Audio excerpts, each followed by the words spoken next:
그러면 먼저 우리 기자님 자기소개 먼저 부탁드릴게요. 네, 안녕하세요. 저는 장애인 인터넷 언론사 비마이너에서 편집장을 하고 있는 강혜민이라고 합니다. 반갑습니다. 반갑습니다. 네. 일단 그러면 먼저 어떤 계기로 이제 비마이너를 알게 되셨고 어떻게 비마이너의 일원이 되셨는지 말씀해 주시면 좋을 것 같아요.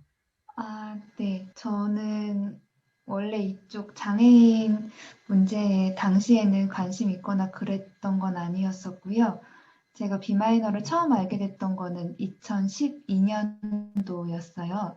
제가 학교를 졸업을 하고 나서 원래는 연극 쪽에 관심이 있어서 교육 연극 이런 거를 공부하고 있었는데 그때 제가 연극 공부를 하면서 이 연극 공부를 어떻게 좀 공연을 올리는 것이 목적이 아니라 연극을 하는 과정 속에서 좀 즐거움이라던가 그런 재미를 느낄 수 있을까 고민하면서 그리고 또 이거를 좀 다른 사람들과 함께 하고 싶은데 하는 그런 고민 속에 있다가 이런 고민을 알고 있던 한 친구가 장애인분들이랑 같이 연극하는 게 있어. 그걸 해보면 어때? 제안을 해줘서 그 작업을 하고 있었어요. 근데 제가 사실은 제가 비마인에 들어오게 된 계기가 좀 민망한데 그때 대학 졸업하고 나서 이러고 있으니까 부모님이 보기에 되게 한심하잖아요. 하라는 취업은 안 하고 돈은 안 버냐 이래서 그래서 그때 막 고민을 하다가 어떤 그걸 소개해줬던 친구가 그러면 비마이너라는 곳이 있어. 한번 여기에 음, 지원해보는 건 어때? 음. 해서 사실은 그때 아무것도 모르던 상황에서 진짜 돈 벌려고 지원을 했어요. 그러니까 정말 취직의 목적으로 어, 지원을 하게 됐었던 거죠. 네, 그런 아주 경제적인 이유로. 원래 그런 우연이 겹쳐져서 되게 좋은 결과를 또 낳게 되고 그러는 거죠. 그리고 또 그래서 뭐 노들 장애 야학에서도 네, 교사로도 활동을 하신다는 걸로 알고 있는데 어떻게 또 네. 장애인 야학의 일원이 되셨고 또 그런 장애인 야학에서는 주로 어떤 활동을 하시는지 또 말씀해 주시면 좋을 것 같아요. 네, 그렇게 그 비마이너가 노들 장애인약이랑 굉장히 물리적으로 가까운 공간에 있거든요. 음, 그래서 비마이너에서 활동하면서 너무 자연스럽게 노들 장애인 야학의 일상을 보게 됐고, 그래서 너무 궁금한 거예요. 저 창문 너머로 일어나는 일들이. 그래서 너무 교사를 하고 싶었는데 저한테는 이 장애인 운동이라는 곳이 너무 낯선었고 처음이어서 여기서도 막 헉헉대면서 공부를 하면서 활동을 하다가 야학 교사가 된 지는 한참 후였어요. 음, 한 5, 6년 있다가 했나?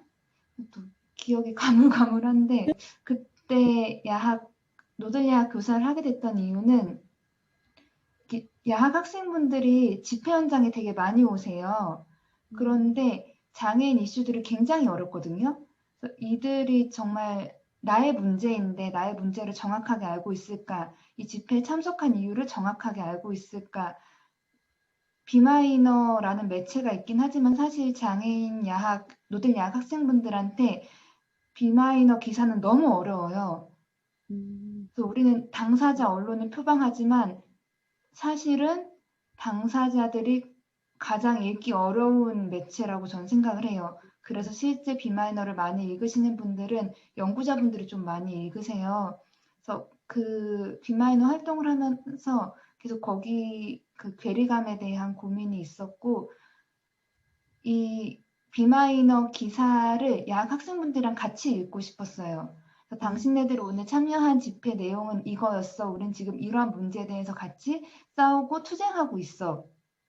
그래서 야학에서 맨 처음에는 영어반을 맡았다가 근데 영어반이 그게 노들야학의 교과 과목이 있거든요. 근데 영어라고 해서 막 거창한 게 아니라 그냥 ABCD를 배우고 영어 간판이 무지 많잖아요. 그 영어 간판을 같이 읽고 카페라떼라는 게 대체 무엇인지, 어떠한 뜻인지, 어, 와이파이라는 게 있는데 와이파이가 대체 뭔지, 음, 그 장애인 자립생활 센터인데 센터가 대체 뭔지 IL 운동이라고 하는데 IL이 대체 무엇에 대한 약자인지 이런 걸 배우는 거죠. 음. 그런데 한 학기인가 두 학기인가 하다가 너무 힘들어서 야학에다가 얘기를 했어요. 어, 제가 비마이너 기자고 비마이너 기사를 정작 학생분들은 잘 읽지 못하는 것 같아서 함께 읽을 수 있는 수업 교과 과목을 개설해 달라 해서 시사반을 만들어서 시사반에서 이후에는 수업을 하다가 또 비마이너율이 너무 많아져서 사실은 지금은 음. 휴직 교사예요. 한 아, 1년 정도, 1년 반 정도 지금 휴직 교사인데 근데 너무 재밌었어요. 그 수업을 하면서 학생분들이 어떠한 고민을 갖고 있고 같이 하나하나 알아간다는 과정이 그래서 다시 수업을 하고 싶은데 지금 너무 바빠서 못하고 있는 게 너무 아쉽네요.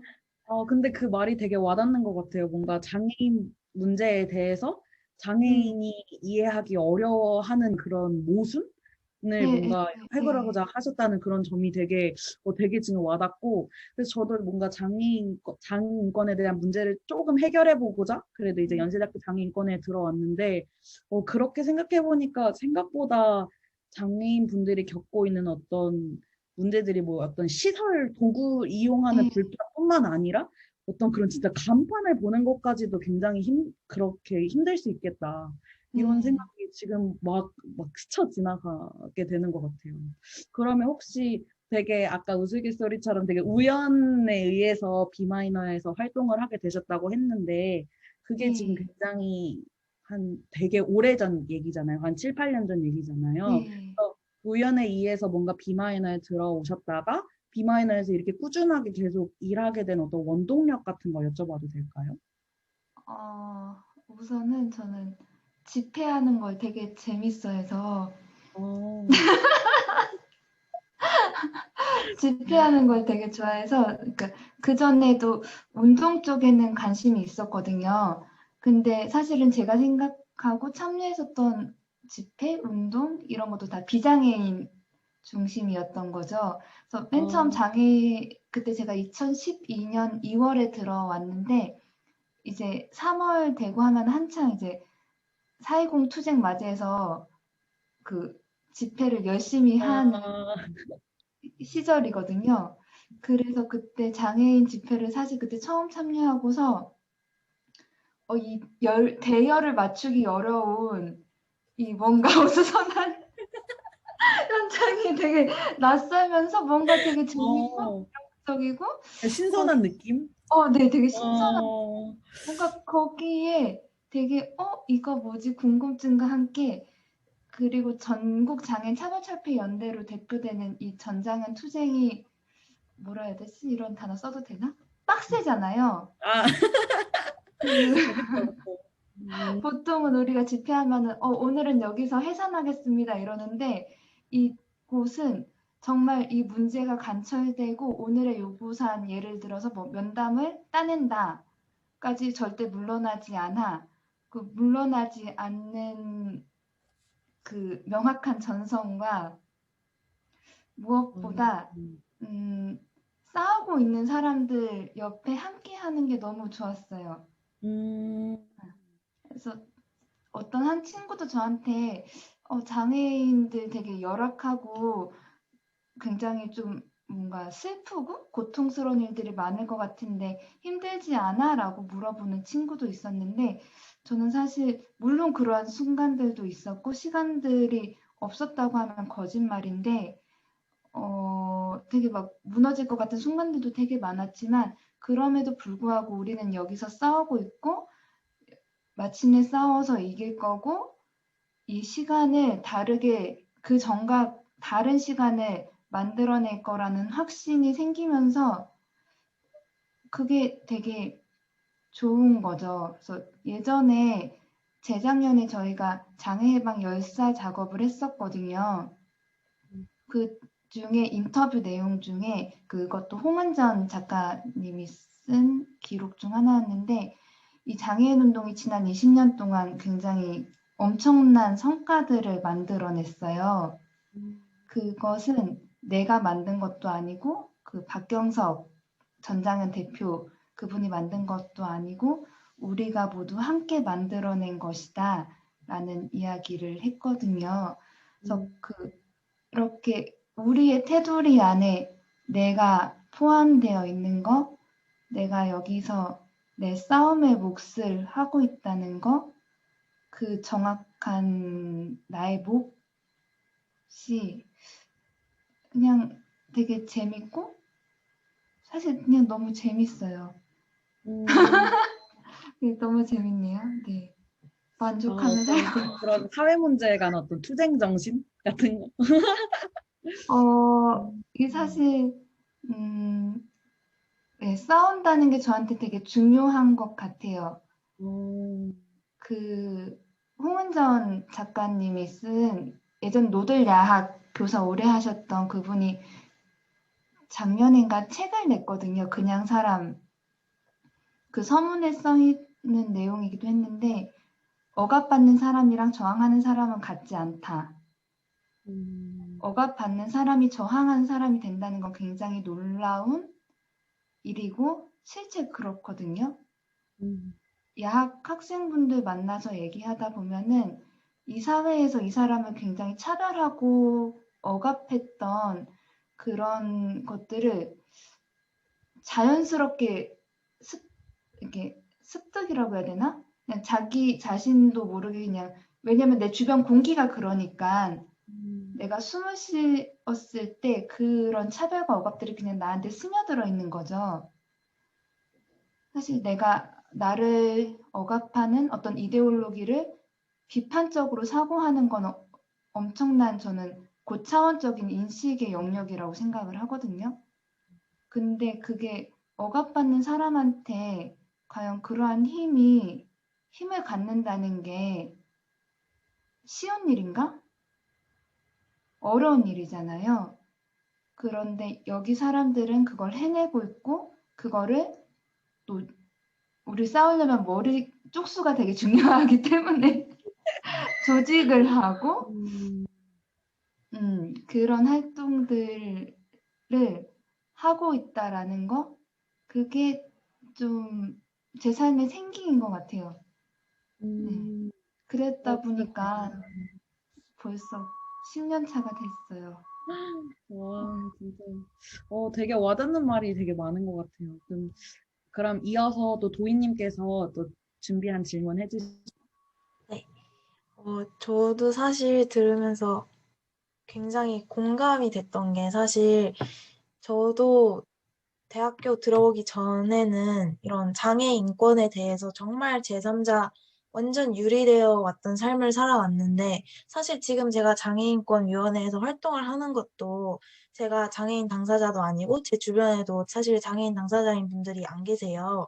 그래서 정말 제3자의 입장에서 이렇게 장애인권을 위해서 활동을 한다는 게 막 특별한 동기는 없어도 이렇게 같이 연대한다는 그 사실 자체만으로도 되게 이 단체에서 활동을 하는 원동력이 됐었는데 그 장애인 당사자들이 느끼는 정말 그게 그들의 삶이었기 때문에 오히려 장애인 당사자들이 차별을 인식을 못할 수도 있겠구나. 그 차별을 뚫고 이렇게 운동을 하는 것이 정말 고차원적인 활동이고 굉장히 대단한 사람들이구나라는 생각을 하게 됐던 것 같아요. 말씀을 들으면서.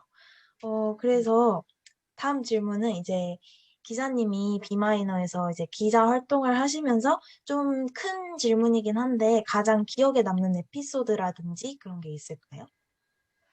아, 되게 많은데요.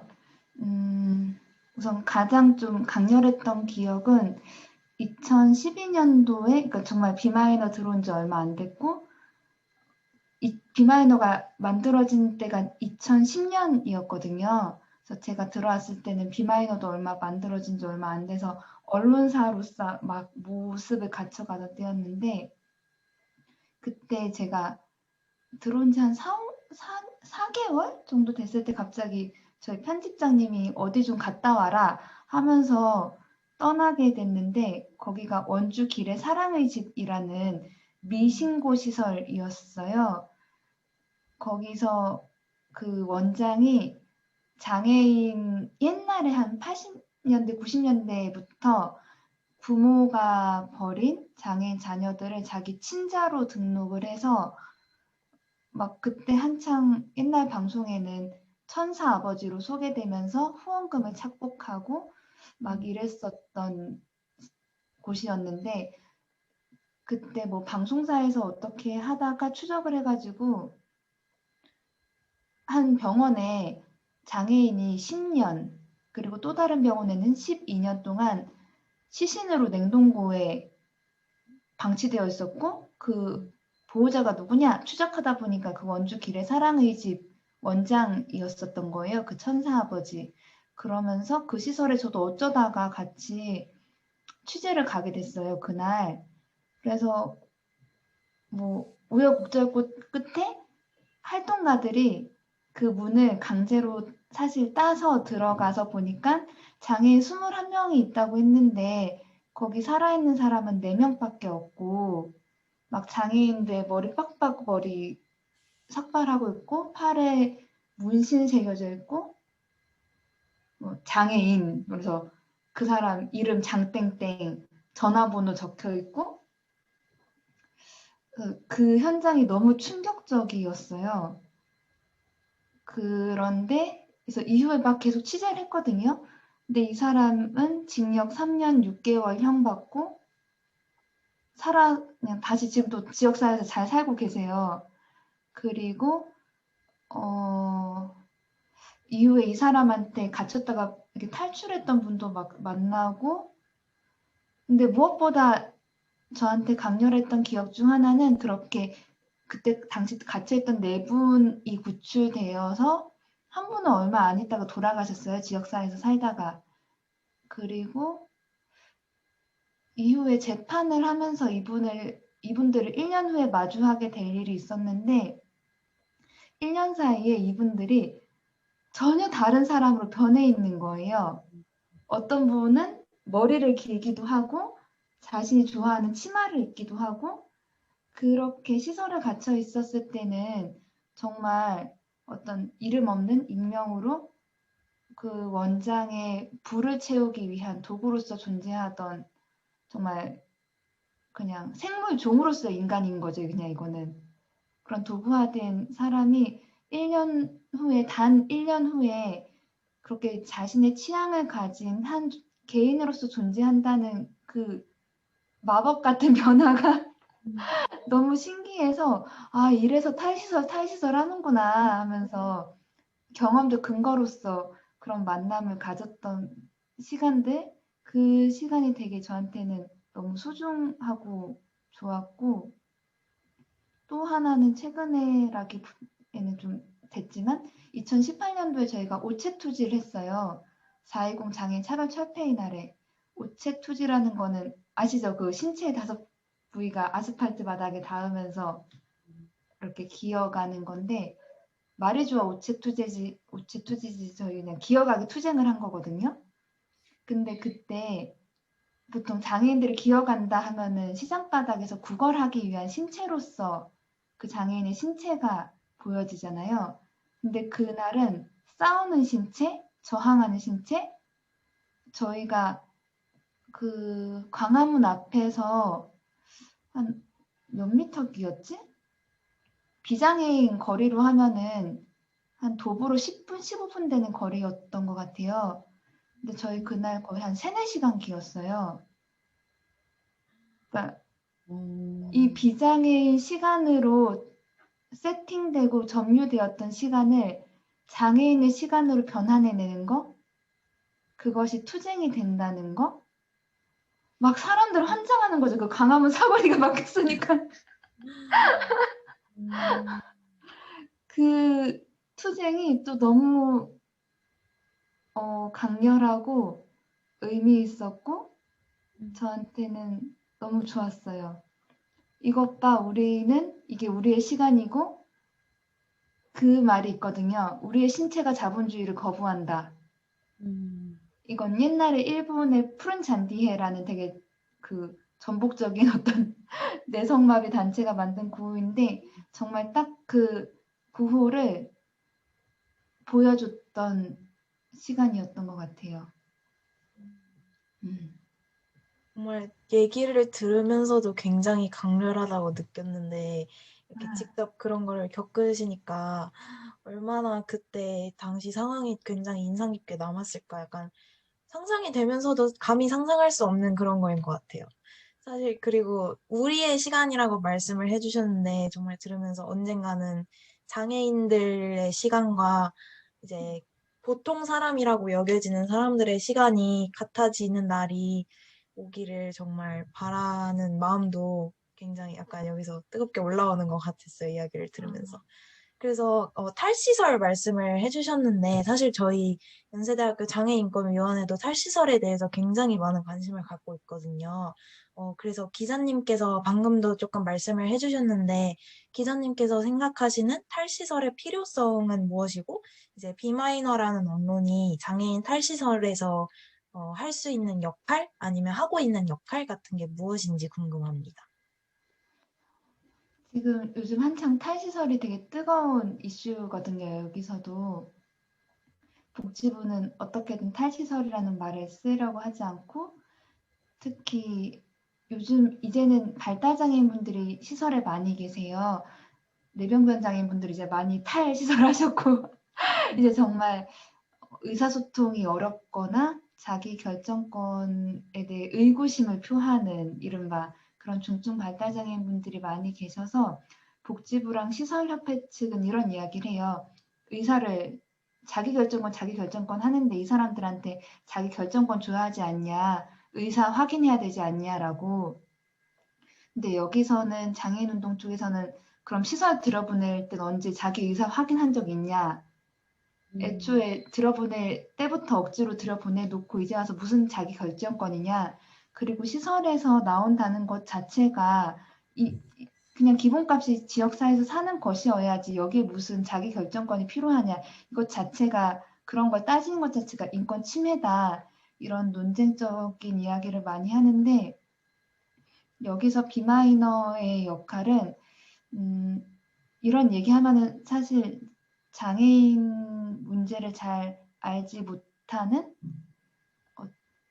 곳에서는 그런 시설협회라던가 복지부 입장이 너무 그럴싸하고 고개를 끄덕거리게 되는 지점들도 있죠. 근데 비마이너 같은 경우에는 그러한 논리를 깨부수는 작업들을 앞서서 하기에 딱 좋은 언론사이고 그걸 정말 잘 하고 싶고 잘할 자신이 있는 언론사라고 생각을 해요. 그 이유 중 하나는 비마이너가 만들어진 지 11년이 되었는데 비마이너가 만들어지고 나서 실제 장애인 운동을 기록하는 양도 굉장히 확대됐고 언론사에서 이러한 기사들이 나가니까 장애인 이슈를 잘 알지 못한 언론사들도 비마이너를 참고해서 많은 기사를 쓰세요. 그렇게 어떤 언론으로서의 역할이 언어를 만들어내는 거, 비마이너는 끊임없이 장애인 운동의 언어, 장애인 운동, 진보적 장애인 운동의 관점에서 만들어낸 언어들과 비마이너가 생산해낸 담론들을 이 사회에 흘러보내는 통로라고 생각을 하거든요. 그렇게 축적된 언어들이 다시 여론을 만들고 사회적 동의를 만들어내는 작업들을 잘 하고 싶어요. 앞으로도.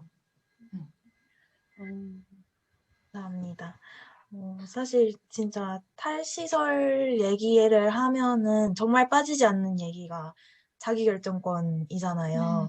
네, 근데 사실 저희 장애인권위원회 지난해 면접, 이제 이번 학기죠. 면접을 볼 때도 저희 면접 주제가 탈시설 관련 얘기였어요. 근데 저는 정말 그때 면접을 볼 때 탈시설이라는 단어를 처음 듣고, 자기 결정권이 중요하지 않나라고 생각을 했는데, 정말 그것보다 지역 사회에서 살아가는 게 정말 디폴트 기본값이어야 하는데, 거기서 무슨 자기 결정권을 따지냐, 이런 인식을 퍼뜨려 나가는 것도 굉장히 중요하다는 생각이 들었어요. 말씀을 하는 걸 네, 들으면서 사실 저도 이제 처음에는 자기결정권이 중요하지라고 그냥 중요한 것만 알아라고 딱 거기까지만 알고 있었는데 말씀 들으면서 생각보다 저도 무지했던 점이 굉장히 많았고 굉장히 앞으로 배워나갈 점이 많겠구나라는 생각을 하게 됐습니다. 그리고 사실, 기자님 기사를 찾아보니까 이제 굉장히 다양한 주제에 대해서 다루고 계시더라고요. 사실 탈시설뿐만 아니라, 뭐, 이동권이나 교육이나 복지, 그리고 이제 해외 뉴스에서 이제 담론화된 그런 장애 인권 이슈들도 이제 비마이너에서 다루고 있는 거를 보게 되었는데, 혹시 이렇게 다양한 이슈 중에서 기자님께서 개인적으로 가장 관심 가지는 이슈나 아니면은 기자님이 생각하기에 최근 사회적으로 가장 문제가 되고 가장 중요한 이슈라고 생각하는 게 어떤 것일까요? 제가 사실 편집장을 맡은 이후로는 제가 자체적으로 쓰는 기사가 거의 없어서 네네. 좀 민망하네요. 음, 제가 개인적으로 좀 관심 있는 이슈는 어쩌다 보니까 정신장애 쪽, 정신장애 범죄 이쪽이 제 좀 관심사 중 하나인 것 같아요. 그쪽 기사들을 예전에 많이 썼었고, 그 이유 중 하나는 정신장애인 쪽은 당사자 운동이 조금 많이 조직화되어 있지가 않아요. 그러다 보니까 정신질환을 굉장히 범죄시하면서 언론이 보도할 때가 되게 많잖아요. 어떠한 시점에. 뭐 예전에 진주 방화 사건도 그렇고, 강남에서 그때 어떤 남성이 네, 그 살해 사건도 그렇고, 그때 그건 아니야라고 딱 강하게 쳐주면서 그런 보도가 왜 문제시 되는지 이런 언어들이 필요한데 정신장애인 당사자 단체가 좀 약하다 보니까 그런 목소리를 내기 어려운 게 있고 정신장애를 범죄시하는 것도 전 장애인을 바라보는 편견 중 하나라고 생각을 하거든요. 휠체어 탄 장애는 불쌍해, 발달 장애는 이상해, 정신장애는 무서워. 유형마다 편견이 있잖아요. 그럴 때 이런 언어를 구축해내는 거, 만들어내서 이렇게 만들어서 언론에 이야기하는 거. 그리고 이제 두 번째 질문이 지금 현재 중요한 이슈 중 하나는 코로나 시대에 시설 거주 장애인들의 수용 문제예요. 장애인 거주시설이 집단 거주다 보니까 거기서 많은 사망자가 발생하잖아요. 요양원도 그렇고 그 코로나 이후에 장애인 거주시설이 다 문 닫혔어요. 서울시 같은 경우에는 그 거주시설 연계 사업이라고 해서 지역에 있는 장애인 자립생활 센터들이 서울시 내 그 장애인 거주시설과 연계해서 탈시설하는 작업들을 했거든요. 근데 코로나 이후에 외부인들 방문을 이제 자제한다라고 하면서 그 사업들이 다 중단됐고 수용시설이 더욱더 폐쇄적으로 바뀌었어요. 요양원에서 방문객들 이제 자제시키잖아요. 만나지 못하잖아요. 가족분들도. 수용시설은 사실상 시설에 들어간 순간부터 가족들이 버렸다고 생각을 하시면 되는데 그렇게 가족이 단절되거든요. 그럴 때 그나마 찾아오는 사람들이 이런 활동가라던가 탈시설을 조직하러 오는 단체들인데 그러한 단체들 안 그래도 싫었는데 때마침 잘 된 거죠. 거칠게 말하면. 그러면서 시설이 더 폐쇄적으로 변했고 더 고립적인 상황에서 그 안에서 어떤 일들이 일어나고 있는가, 코로나에 대한 정보는 제대로 전달이 되는가 아니죠. 그러면서 그 안에서 일어난 일들에 대한 정보를 알 수 없다. 되게 접근하기가 어려워져서 이쪽에서는 긴급탈시설을 얘기하고 있어요. 그렇게 코호트 정책 쓰지 마라. 그거는 그야말로 장애인들 그대로 죽이는 거다. 이 사람들 이럴 때일수록 빨리 긴급 탈시설 빨리 긴급하게 자립생활 예산 책정해서 탈시설을 해서 지역사회로 자립할 수 있게끔 해야 한다 하면서 계속 요구하고 있는데 잘 되지 않고 있지만 또 성과가 없는 건 아니에요. 네, 계속 그렇게 싸우고 있어요. 네. 답변 감사합니다. 그러면 네. 다음 질문은 이제 지호님께서 드릴 아, 예정입니다. 네. 저도 탈시설 하니까 이제 제 어떤 경험 중에 하나가 어렸을 때 막 있었던 어떤 그런 기억들 중에 제가 아주 단편적으로 딱 기억하는 장면이 있는데 저희 부모님도 그 사랑의 집을 후원을 하셨어가지고 제가 그 위치도 사실 어디 있는지 기억이 잘 안 나요.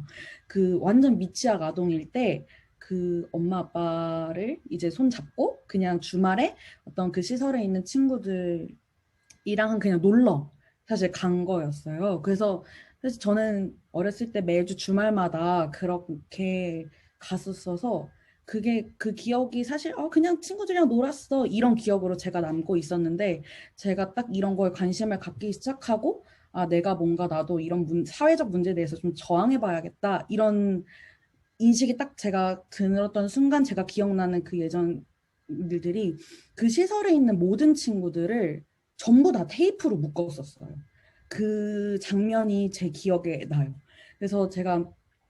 그래서 그 친구들이 막 뭐 묻히고 막 옷도 벗고 막 이렇게 몸이 불편한 친구도 있겠지만 말씀하신 것처럼 정신적으로도 이제 뭐 그런 친구들도 있었어서 이제 아예 관리가 너무너무 안 되니까 거기서 모든 그런 친구들을 전부 다 그냥 옷을 아예 위아래로 그냥 점프수트처럼 그냥 이렇게 박스 테이프처럼 이렇게 묶었던 장면이 제가 유일하게 그 시설에 다니면서 딱 생각나는 어떤 장면 중에 하나예요. 그래서 그래서 탈시설을 제가 막 유튜브 영상 막 이런 걸 보다가 제 기억 속에 그런 현실이 이제 생각이 나서 아, 나도 이것을 경험했던 사람이구나. 그러니까 내가 진짜 장애인은 아니지만 내가 이런 사회 문제를 진짜 직면했던 사람이었는데 내가 그걸 너무 당연하게 생각하고 살았다. 아니면 또 그거에 대한 지식이 없으니까 무지해서 내가 그거에 대해서 문제의식을 갖지 않고 살았다는 것에 대해서 이게 내가 무식하면 일어날 수 있는 일이다.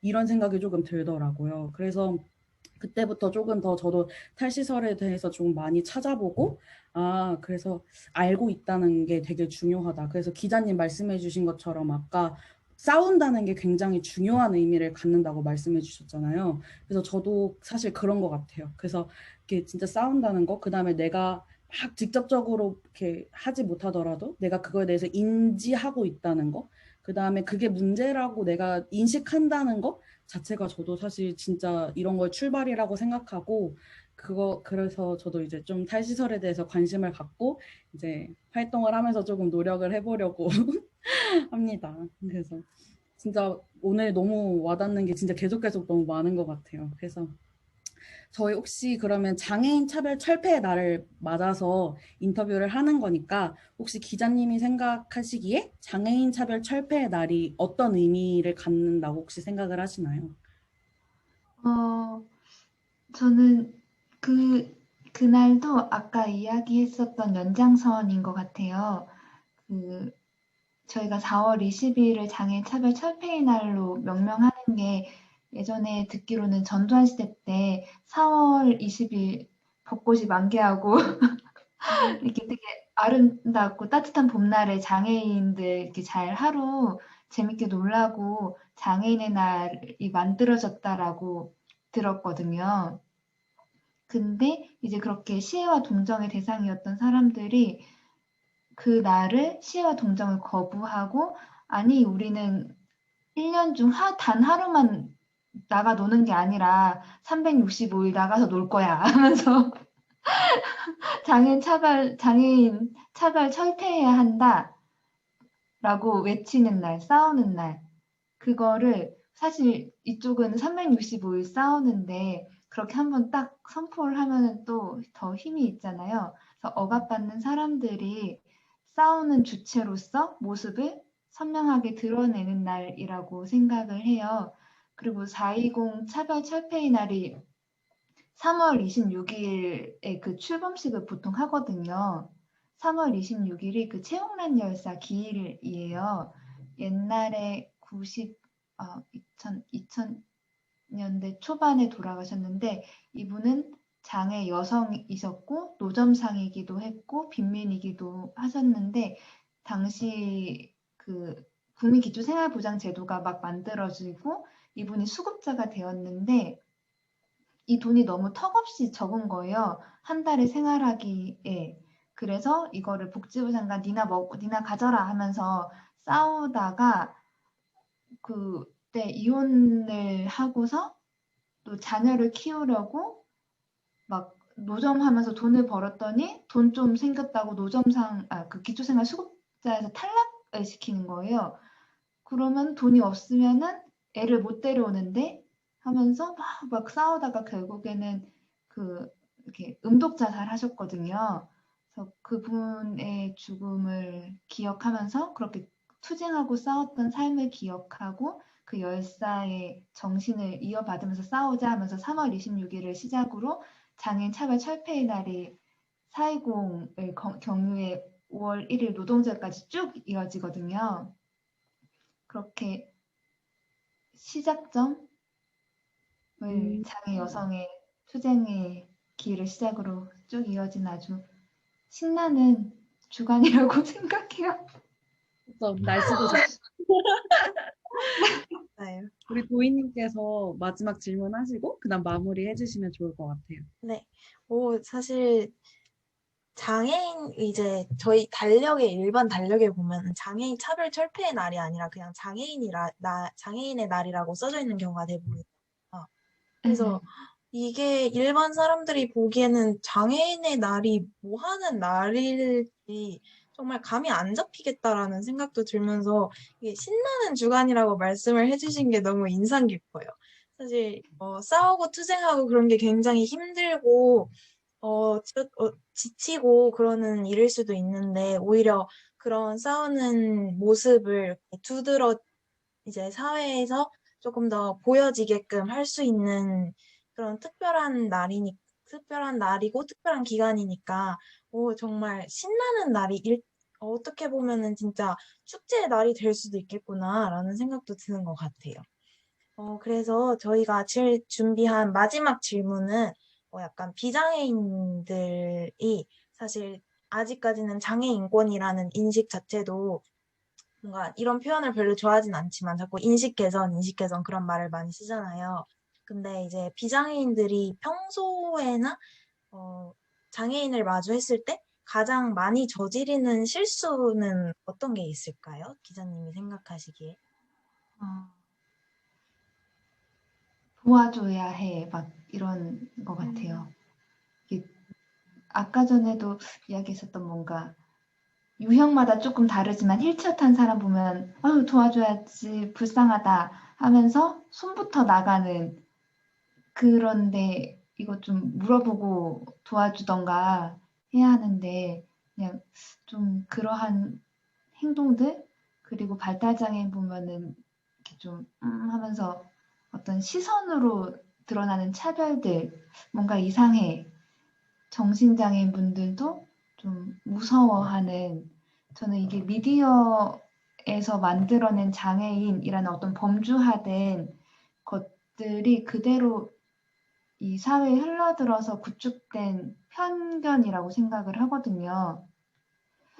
그런 것들, 그러니까 이 사람을 그냥 한 사람 존재 자체로 보는 게 아니라 이름을 가진 한 존재로 보는 게 아니라 예를 들어 강혜민이라고 했었을 때 사람들이 저 사람은 비장애인이야 라고 생각하지 않잖아요. 그냥 비장애인은 어떤 나의 여러 가지 요소 중 하나인 거지. 근데 장애인은 유독 장애라는 그 사람이 갖고 있는 하나의 요소로 온 존재 자체를 환원해서 퉁쳐버리는 것 같거든요. 그게 저는 가장 큰 어떤 불편함? 좀 제발 그러지 않았으면 좋겠다. 근데 이거는 한편으로는 일상생활의 영역에서 장애가 있는 사람과 만나보지도 않고 이야기를 섞어본 적이 없고 일상생활을 공유해보지 않은 그러니까 장애인에 대한 분리, 배제, 차별에서 아주 자연스럽게 습득된 감각이라는 생각을 해요. 그런데 그런 것도 한번 같이 이렇게 해서 그런 장벽들이 좀 없어져야 될 텐데 탈시설 자립생활 이루어져야 할 텐데 싶네요. 네. 사실 진짜 장애인이면은 뭐 다들 특수학교 다닐 것 같고 그런 인식이 아직은 굉장히 강하잖아요. 그래서 네. 정말 장애인들이 그리고 제가 지난 학기에 이제 유니버설 디자인이라는 수업을 들었었는데 그 수업 중에서 정말 인상 깊었던 교수님 말씀이 한국 사회에는 이제 저희가 보통 밖에 나가면은 장애인들을 사실 자주 마주치진 않잖아요. 근데 그 이유가 장애인들이 없어서가 아니라 장애인들이 밖에서 활동할 수 있는 환경이 주어지지 않아서 그들이 점점 집에만 계속 지내게 되고 점점 밖으로 나가는 걸 꺼려하는 게 이제 그런 사회적 상황이 있기 때문에 장애인을 많이 마주치지 못하는 거다라고 말씀을 해주셨던 게 너무너무 와닿았어가지고 정말 되게 유리됐잖아요, 사실은. 이제 비장애인과 장애인들의 삶이 되게 동떨어져 있어서 저희가 비장애인들이 좀 이런 이슈에 대해서도 사실 모두의 이슈인데 그냥 활동가들이 하는 거 아니면은 비장애인들 당사자가 해야 하는 운동 막 이런 식으로 되게 유리되어서 생각이 되니까 그 점이 정말 안타깝다고 생각이 들고 그래서 저희들이 이렇게 활동하는 것도 좀 널리 알려졌으면 좋겠다라는 생각도 있어요. 네. 저희 준비한 인터뷰는 끝났는데 혹시 마지막으로 해주시고 싶은 말씀 있을까요? 저는 이렇게 이런 이야기를 뭔가 비마이너 바깥에 제가 처음 본 낯선 사람들과 이런 이야기를 공유한다는 게 저한테도 되게 이렇게 설레면서 재미있었고 너무 뭔가 너무 좋았어요. 막 이런 얘기를 하고. 아유, 그렇게 해주신다니 정말 저희가 더 감사합니다. 진짜 저도 너무 좋았습니다. 진짜 너무 감사합니다. 정말 진짜. 인터뷰 응해주셔서 너무 감사드려요. 또 이거 진짜 영상 편집돼서 나오면 다시 또 한번 연락드릴게요. 네. 다음에 또 언제 좋은 데서 또 만나요.